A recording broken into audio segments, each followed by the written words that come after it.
इस वक्त की बड़ी खबर आपको बता दें, इजराइल हमास युद्ध में एक भारतीय के मारे जाने की खबर आ रही है, जबकि 2 भारतीय इसमें घायल भी हुए हैं।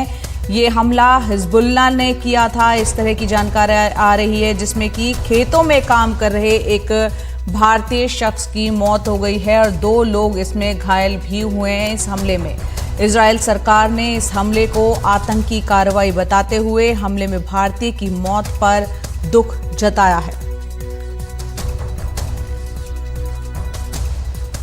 और ये आपको बता दें कि ये ट्वीट करके इस बात की जानकारी दी गई है कि किस तरह से एक भारतीय शख्स की यहां पर इस हमले में मौत हुई है। कादम्बनी शर्मा हमारी सहयोगी हमारे साथ फोन लाइन पर ज्यादा अपडेट के साथ जुड़ रहे हैं। कादम्बनी, इजराइल हमास युद्ध जो चल रहा था, इसमें पहली बार है ये एक दुखद खबर सामने आई है कि एक भारतीय की मौत हुई है। इससे जुड़ी क्या जानकारी, उस शख्स से जुड़ी क्या जानकारी?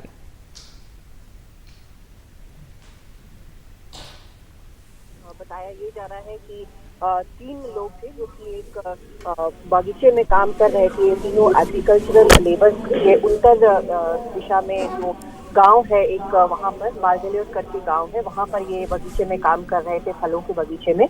और उत्तर में आपको पता है कि हिजबुल्लाह जो है वो लगातार अटैक कर रहा है उत्तर की तरफ से। एक तरफ जहां गाजा की तरफ से साउथ में है, वहीं नॉर्थ में हिजबुल्लाह की तरफ से अटैक है। तो वहां पर एक एंटी टैंक मिसाइल का हमला हुआ, जिसमें 2 भारतीय जो हैं वो घायल बताए जा रहे हैं और एक भारतीय की मौत हो गई है, ऐसा बताया जा रहा है।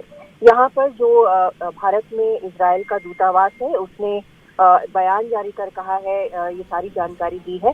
और उन्होंने ये भी कहा है कि जो घायल हैं उनको बेस्ट मेडिकल जो भी संभव हो सकता है असिस्टेंस वो दिया जा रहा है, परिवार को भी असिस्टेंस दिया जाएगा। लेकिन ये पहली बार हुआ है इस युद्ध के शुरू होने के बाद कि किसी भारतीय की इस तरह से मौत हुई हो। शुरुआत में हमने देखा था किस तरह से एक भारतीय नर्स जो है वो इंजर्ड हुई थी, लेकिन ये मौत की खबर जो है इस युद्ध के दौरान ये पहली बार इस तरह से आई है।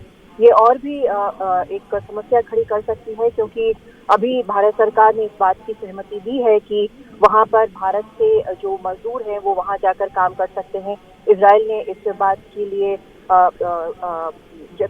इच्छा जताई थी कि भारत के मजदूर वहां जाकर काम करें, क्योंकि जो गाजा से मजदूर जाकर काम कर रहे थे उन पर पूरी तरह रोक लग गई और अब कुछ संख्या में भारतीय मजदूर वहां पर जाकर काम कर सकेंगे। इस बात की सहमति जो है वो हो गई है। लेकिन इस पर शुरू से सवाल उठाए जा रहे थे कि क्या ये एक युद्ध में जब एक देश है तो क्या भारतीयों को वहां भेजना सही होगा।